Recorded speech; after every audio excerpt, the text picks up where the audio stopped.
How is the strongest demon slayer who crushed and embarrassed Muzan and gave him PTSD related to Tanjiro? What is the big Kamado family secret? Who exactly is his lookalike Sumiyoshi? How does Zenitsu fit into the Kamado family tree, because he does? Who does Tanjiro end up with, and what are his kids and their kids like? I'll be answering all of these questions and more as I fully explain the Kamado family tree, from the earliest ancestor to the final ones way past Tanjiro, so make sure to stay tuned for that. Join the demon slaying fam by subscribing and hitting that notification bell to turn on all notifications so you don't miss future One Piece videos and updates. The Kamado history starts with Tanjiro lookalike Sumiyoshi Kamado, who looks like Tanjiro because he is his ancestor. The mangaka likes to make relatives look exactly alike sometimes, and this isn't the only Tanjiro lookalike we'll run into in this video. In the anime, we recently met Sumiyoshi through a flashback. He was with Yoriichi Tsugikuni, the strongest demon slayer in history, who gave Muzan PTSD by crushing him so bad. Yoriichi was watching their child for Sumiyoshi and his wife Suyako. It's revealed that the Kamado family owes Yoriichi their lives. As Sumiyoshi explains, if it wasn't for Yoriichi, they wouldn't be alive anymore and his child wouldn't have been born. Sumiyoshi offers to tell his children and grandchildren about Yoriichi, but Yoriichi says that it isn't necessary. Sumiyoshi is a mere charcoal seller, as he says, and as we know, the Kamado family continues to work in that trade up to Tanjiro's time. Unfortunately, this flashback is cut short, but we find out more later. Yoriichi explains to Sumiyoshi that Yoriichi was born with special strength for the purpose of defeating Muzan, but he was lacking. In the end, he failed. Because of that, many more people will die, and that pains him. And yes, even though he did in a sense beat Muzan by completely outclassing him, he couldn't finish him off because Muzan escaped and kept running from him until Yoriichi died of old age. Still, even though he was hard on himself and felt like a failure, he hopefully realized that it wasn't all for nothing when Sumiyoshi's child, Sumire, wished for a hug. He hugged the child that he saved from a demon and lifted her up. As the child laughed, the usually stoic Yoriichi began to cry, clearly moved, and hugged the child again.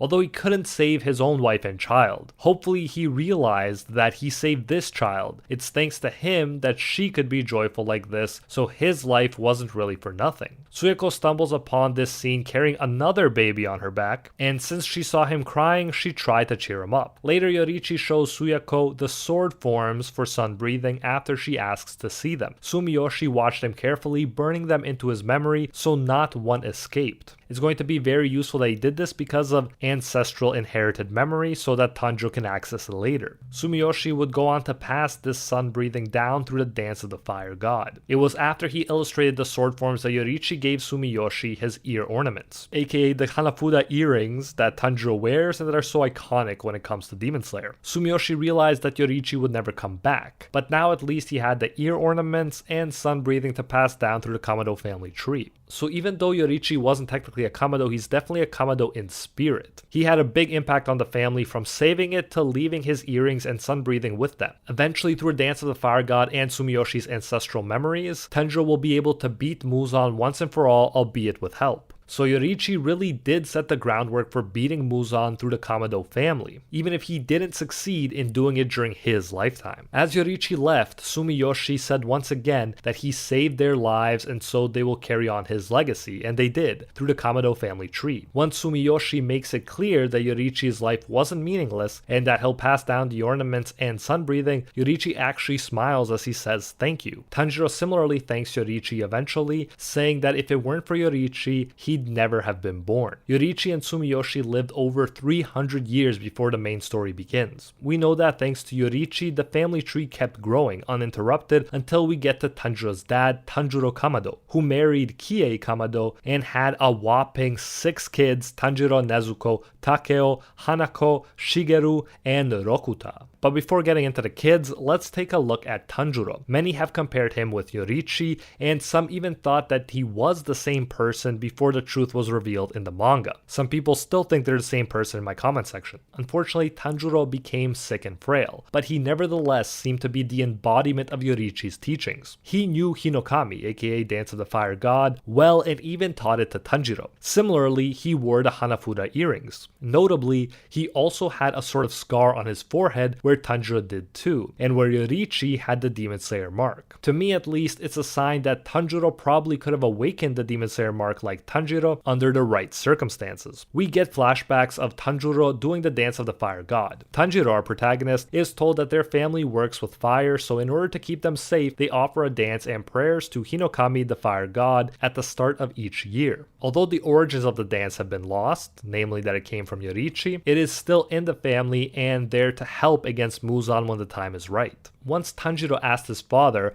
how he can dance so long in the cold, and keep in mind he's sick and dying at this point. Tanjiro, the father, explains there's a special way of breathing that lets you never get tired no matter how long you move. If Tanjiro actually reached this point, which it seems like he did, he was very advanced indeed, since even Tanjiro and the Hashira can't dance/fight forever. Tanjiro the father told Tanjiro, the son, to wear the earrings when he does the Kagura, aka the dance, and that he should wear them always so he doesn't lose them. He makes Tanjiro promise. Later, during his fight against Akaza, Tanjiro remembers that his father was like a plant, not temperamental at all and always calm. In other words, this is the selfless state that helps Tanjiro finally outclass Upper Moon 3 Akaza. Tanjiro remembers how his father performed the dance from sunset to sunrise, which if you think about it, prepares the dancer to keep fighting Muzan until the sun comes up and defeats him. Father Tanjiro admitted to his son that he had trouble with the dance when he was young, but ironically, even though he's sick now, it's easier for him to do it because he doesn't make unnecessary movements. He tells Tanjiro what's important is proper breathing and control, making the most efficient movements to exercise the most strength. He even reveals that he can see the transparent world, and is able to open and close blood vessels and muscles as quickly and easily as blinking. This, by the way, is beyond Hashira level stuff. And just in case you thought Tanjiro's skill didn't apply in fighting, we get a scene of Tanjiro beating a giant-sized bear with a small axe like it was nothing. This was only 10 days before he died, so you can imagine he was very sick. He made 2 cuts in the blink of an eye to take off its head, and Tanjiro couldn't even follow them.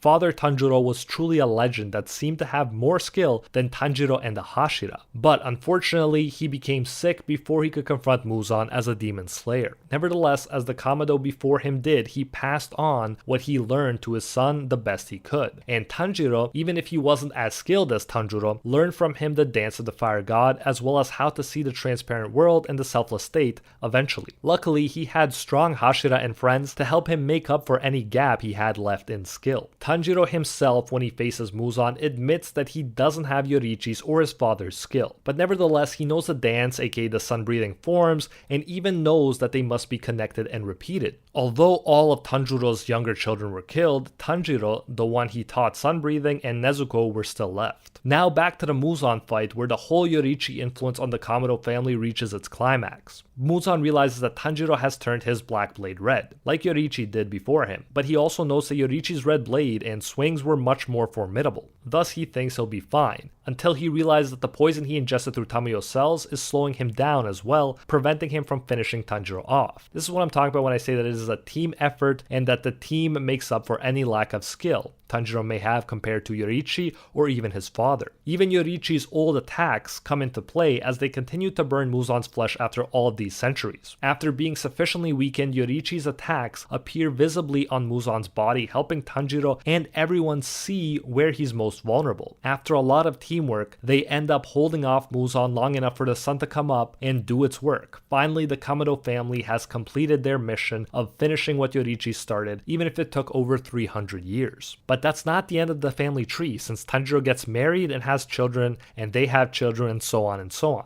More specifically, Tanjiro ends up with Kanao, and they have children, and Nezuko ends up with Zenitsu, and they have children. Chapter 205 is a big time skip that takes us all the way to modern day Tokyo, where we meet Tanjiro's descendants, Kanata, who looks like the male version of Kanao, and Sumihiko, who, like Sumiyoshi, is another Tanjiro clone. And it's nice that he even has the Sumi in his name as well. Kanata says what he thinks right away and has no girlfriend, we're told in the extended ending, while Sumihiko dreams to work in a zoo, and he likes slow low rises. 4 of Nezuko and Zenitsu's descendants are featured in the extended ending, including Toko, who looks like Nezuko, Yoshiteru, who looks like a black-haired Zenitsu, and their 2 younger sisters, one of whom looks like Zenitsu, the eyebrows and everything, and she's adorable. Touko wants to be a prosecutor and makes sure Yoshiteru studies while Yoshiteru got hit by a truck while protecting his sister. He's a good guy on the inside, we're told, but tends to be very unfair, which sounds a lot like Zenitsu. In fact, in chapter 205, Yoshiteru can be seen reading a book titled The Legend of Zenitsu and crying. Touko calls it great-grandfather's novel of lies, since peaceful times have led people to assume